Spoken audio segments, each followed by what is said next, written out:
into a sassy little toddler, and I love it. Keeps everybody on their toes, keeps everybody going. We take our days one day at a time, and we try to have as much fun as we can. She's really beating a lot of the odds. It's hard to think that there was a time in her life we didn't even know she was going to live.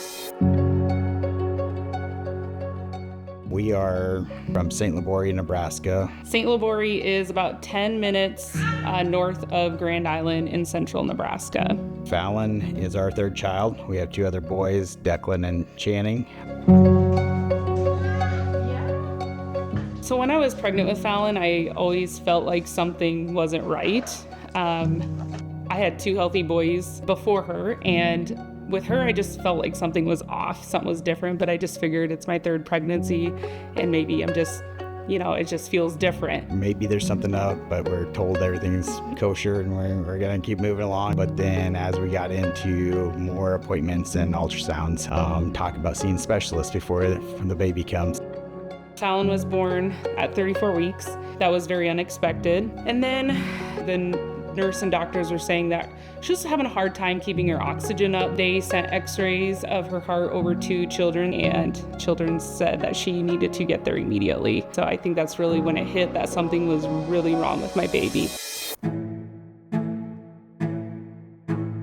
They told me she had a heart condition, but I still don't think I fully understood what was going on with her. So it just seemed like they were hooking more monitors and more machines up to her, and the doctors were looking so concerned. The adrenaline and the emotions really started kicking in of something's going on. So my biggest fear was she not getting oxygen to her brain? And those were the questions I kept asking over and over of, what kind of condition is she in? Is she stable? Where are we at? It was very terrifying, just the unknowns of what's going on. I would describe it as the scaredest I've ever been in my entire life. It's honestly undescribable.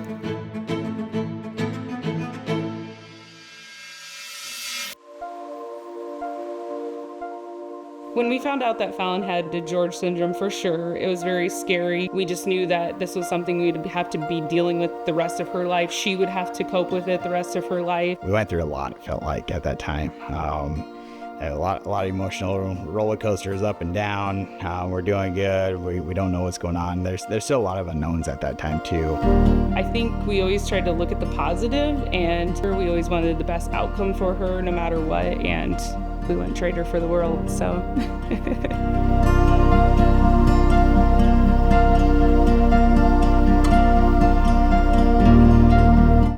Handing your daughter off and not knowing what's going to happen, if you're going to see her again or not, that was really hard. But I knew that she was in the best hands. If anybody could help her, it was the doctors at Children's. We knew she was in the right spot.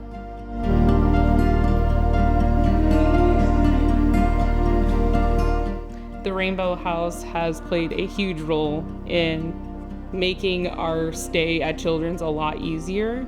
It played a huge part, and I don't think we could have done it without them, honestly, because I was able to be close to her the entire time. So if she was stable, I could sleep in an actual bed over there and not feel like I was across town.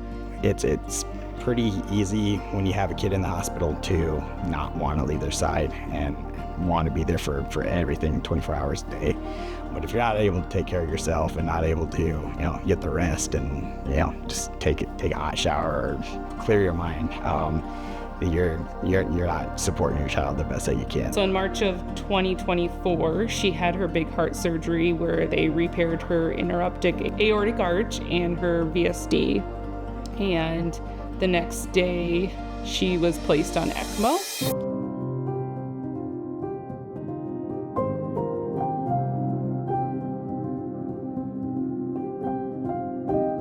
That was really scary because at that point, they're basically giving her a 50% chance of survival from that. However, without it, there's a high chance also that she would not have made it through surgery. So the ECMO machine was keeping Fallon alive, basically. It was working for her lungs and her heart so that they could both rest after her surgery. It was really hard to see her like that, to know that that those machines were working to keep her alive. It's a form of life support. that was the scariest part. There's 50% chance you're going to take your daughter home. It's scary.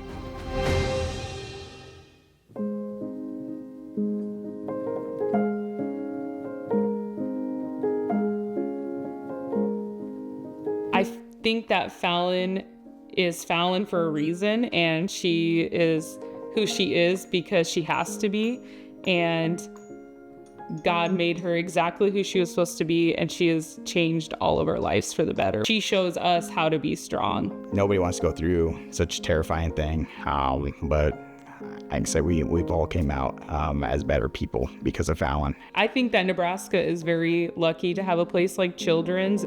We're very lucky to have the teams there that we do.